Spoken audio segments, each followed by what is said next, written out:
മാധു, ഒരു അഭ്യർത്ഥനയുണ്ട്. നിങ്ങൾ 3 പേരും 4 പേരും ചേർന്ന് BJP-ക്കെതിരായി അർദ്ധസത്യവും സത്യവും വമ്പിക്കാൻ വേണ്ടിയാണല്ലോ ഈ ചർച്ച സംഘടിപ്പിച്ചത്. വെള്ളാപ്പള്ളിയിൽ തുടങ്ങിയിട്ട് ഞാൻ പറയാത്ത പല കാര്യവും പറഞ്ഞു. അതിലെനിക്ക് വിരോധമില്ല. പക്ഷെ ഞാൻ തടസ്സപ്പെടുത്തരുത്. ഞാൻ പറയാനുള്ളത് കേൾക്കാനുള്ളൊരു മര്യാദ കാണിക്കണം എന്നൊരു അഭ്യർത്ഥന എനിക്കുണ്ട്.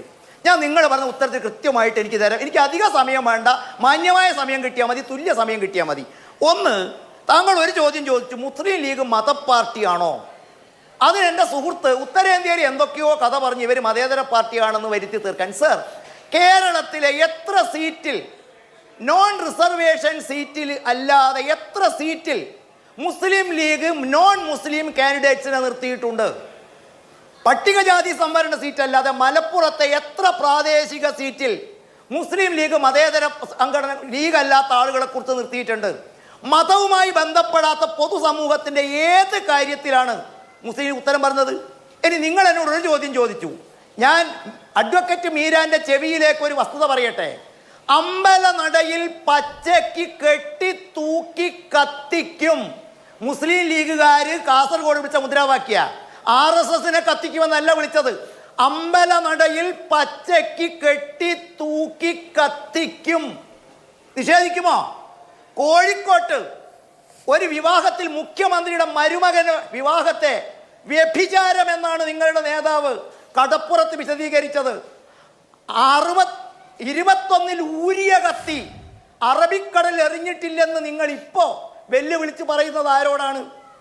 മാത്രമല്ല, ലീഗ് മതപ്പാർട്ടിയാണോ? ലീഗിന് മതത്തിനപ്പുറത്തേക്ക് താല്പര്യമുണ്ടോ? പൊതുസമൂഹത്തിന്റെ കൂടെ ലീഗ് നിന്നിട്ടുണ്ടോ? ഏതെങ്കിലും ഒരു വംശഹത്യയിൽ എല്ലാവരെയും തുല്യമായിട്ട് കുറ്റപ്പെടുത്താൻ നിങ്ങൾ തയ്യാറായിട്ടുണ്ടോ? മാറാട് കലാപഭൂമിയിൽ പോലീസിന്റെ വിലക്ക് ലംഘിച്ച് കുറ്റാരോപിതമായ സ്ഥലത്ത് രക്തക്കറ ഒലുക്കിക്കളയാൻ പോലീസിനെ ഭീഷണിപ്പെടുത്തിയ MLA-മാരും MPമാരും നിങ്ങൾക്കുണ്ടോ? എന്ന നിങ്ങളാണ് സർ ഇവിടെ വന്ന് വലിയ മതേതരത്വവും BJP-യും പഠിപ്പിക്കുന്നത്. ഞാൻ ഈ ചർച്ചയിൽ അത്തരമൊരു ചർച്ചയ്ക്ക് പോകരുതെന്ന് ആഗ്രഹിച്ച ഒരാളാണ്. രണ്ടാമത്, എൻ്റെ കോൺഗ്രസ് CPM-ന്റെ പ്രതിനിധി അങ്ങ് BJP എന്തൊക്കെയോ ആക്കിക്കളയാൻ പൂട്ടിക്കാമെന്നൊക്കെ പറഞ്ഞു. കുഞ്ഞിക്കണ്ണ, പണ്ട് നിങ്ങൾ യുവജനവേദിയായിരുന്നു. അവിടുന്ന് മെനക്കെട്ട് ഗതി കിട്ടാതെയാണല്ലോ ഇപ്പോൾ ഒരു സ്ഥലത്ത് എത്തുന്നത്.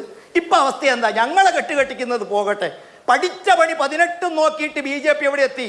പാർട്ടി കോൺഗ്രസിലെയും സംസ്ഥാന പാർട്ടി കമ്മിറ്റിയിലെയും പ്രമേയങ്ങളൊന്ന് കുഞ്ഞിക്കണ്ണ ഇപ്പൊ പബ്ലിക് ഡൊമൈനിലുണ്ട്. എടുത്തു മറിച്ചു 20% വോട്ട് 3-ാം സ്ഥാനത്തായത്. അല്ല, ഇങ്ങോട്ട് വരാം. മാധു അസ്വസ്ഥമാണ്, എനിക്ക് മനസ്സിലാവും. എന്നോടാണ് വർഷം 2011 നിയമസഭാ സീറ്റ് കുന്നമംഗലം BJP സ്ഥാനാർത്ഥിയുടെ പേര് CK പത്മനാഭൻ ദളിതനല്ല. അവിടുന്ന് ജയിച്ച MLA ആളുടെ പേര് മുഹമ്മദ് ദളിതനല്ല.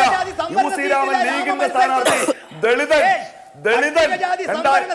സംവരണമല്ല. CK പത്മനാഭൻ പട്ടികജാതിക്കാരനാണോ? CK പത്മനാഭൻ പട്ടികജാതിക്കാരനാണോ? 2011 ജനറൽ സീറ്റിൽ കുന്നമംഗലത്ത് മത്സരിപ്പിച്ച രാഷ്ട്രീയ പാർട്ടിയുടെ പേരാണ് മുസ്ലിം ലീഗ്. പൂർണ്ണമായും പൂർത്തിയാവുകയാണ്.